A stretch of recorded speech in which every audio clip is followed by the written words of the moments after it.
YouTube, it's your boy Estefanos, and I'm back with a new video.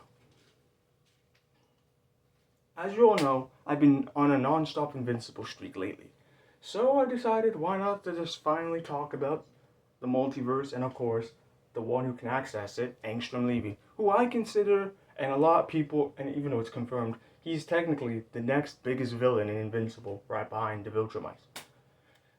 Now, Angstrom, he's an interesting case, but a lot of people hate him because of his writing as a character. To me, he's quite solid. So that's what we're going to discuss. We're going to primarily talk about him and the multiverse and how it plays into Mark's story. But yeah, without further ado, let's get started. And as always, make sure you guys like, comment, subscribe, and share for a new video. Now, as we all know, the multiverse has been a real common trend lately in the superhero genre. Me personally, if it's done well, I'm never going to get tired of it. But like, if it's done well just for cameos, then yeah. Now, Angstrom Levy is basically the Spot from Spider-Man, but specifically across the Spider-Verse, where he has access to portals, or the portals to other dimensions, while the Spot can pretty much open portals to anywhere. But Angstrom can only like open portals to like a specific, like let's say where he's standing in, he can only, like in that dimension, he can only access to like the same spot in another dimension. And he was a scientist who studied the multiverse and was born with the abilities to open portals. And so, yeah. He was a pacifist wanting to do good, and then decided to create a machine that would combine all the memories of other versions of himself in the multiverse with the help of the multiverse. But it was almost a success. And honestly, if Mark hadn't intervened, it probably would have worked. But because he intervened, the machine blew up, and then other versions of Angstrom were killed, and the main one's memory was merged with all the memories of the other Angstroms, and now he hates Mark because in other universes, Mark Grayson is a psychopath, a villain, and a lot of them he teamed up with his father, or he became the Conqueror, or you name it. And you know what's funny to me? Mark gets so much hate nowadays. And it's legit for anything. And I know people can have their opinions, but this kid has gotten so much hate for so many different things, from people in his show to people to viewers. He gets hate for getting his ass beat. He gets hate for being naive and young, even though that's the whole point of being a young hero. He gets hate for not always showing up. Like, he legit stayed indoors during the Invincible War, which was caused by Angstrom, and everyone was upset with him because he didn't go out because he wanted to stay with Eve. Now, to me, Mark, I've already said this a million times, Mark, he deserves the world. Like, the one time he's selfish, he gets hate. And I know this ain't the first time he gets hate, but still, that's to me is the most human thing to do.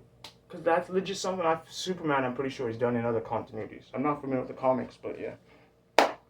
But Angstrom specifically hates Mark because of what he does in other dimensions. And so, after going away for a couple months and learning more about other versions of him, he attacks Mark's family to get a confrontation with him.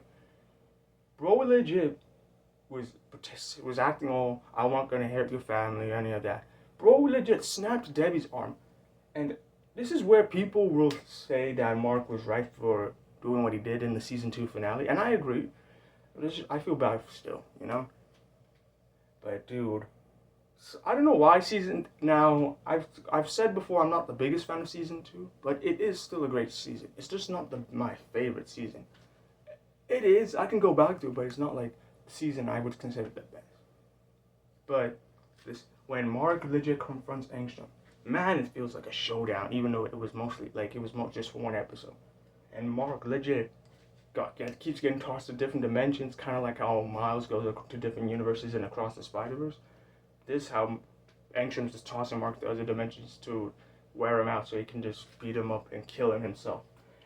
And man, it's so funny because people wanted Oliver to get his powers, and when Debbie got her arm broken, and I get it's like stress, anxiety, but it's unrealistic because that's what the whole point of the show is, to be realistic. man, when Mark saw what Angstrom did to Debbie, it was grits, bro. It was over. Come on. Anyone would do that if they saw their mom in that precision. And then they start battling in other dimensions, and bro starts going to town, ayo, to Mark, and he starts with Angstrom, and bro starts beating him nonstop. Bro's like, I'll never let anyone hurt my family again. You don't know how, and I love this quote so much. You have no idea what I've been through, how much I've been holding back, and that's pretty much to me what he's been saying to a lot of people. Because, dude, Mark in every other universe would have killed Angstrom already. Mark, he's been holding our Mark. He holds back so much, and that should have been proof to Angstrom he's not a bad person. But he refuses to believe it because in almost every other one, he's bad. But yeah. And it's like after he kills Angstrom, he feels so bad because like he tried so hard this season to prove he's not his father, and basically he just proved that everyone was right to doubt him.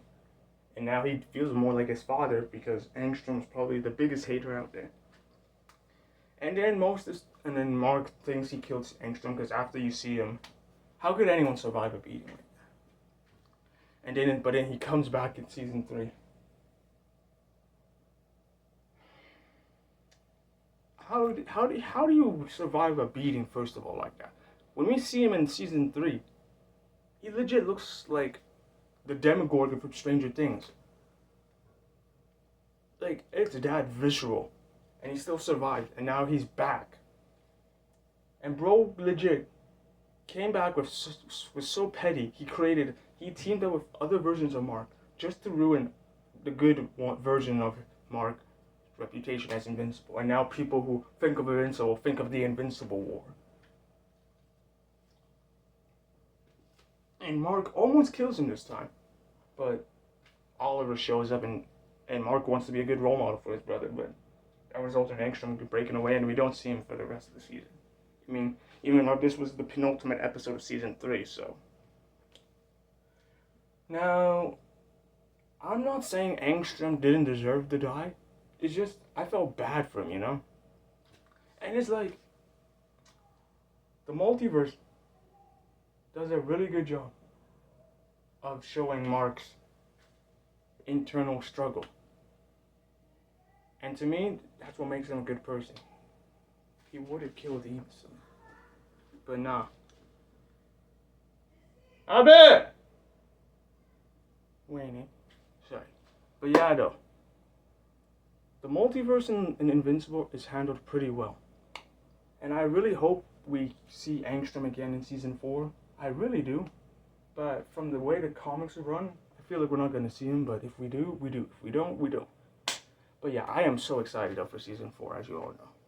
But the multiverse as a whole is handled really well. It's not like mystical or like there's a big, you know? Angstrom is the second biggest bad, so it makes perfect sense. But like I said, Mark goes through so much. He gets haters just for legit existing. This kid was born to have haters. You thought Spider-Man had haters. And Mark, especially when he gets Powerplex, oh my goodness me. Probably the second biggest hater. And people will say that Angstrom and Powerplex are written bad, but to me, they're both written well.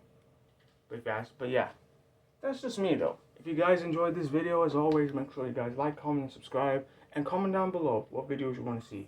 And don't worry, I am going to change my style. Don't worry. And as always, hope you all have a good day. Take care, and peace.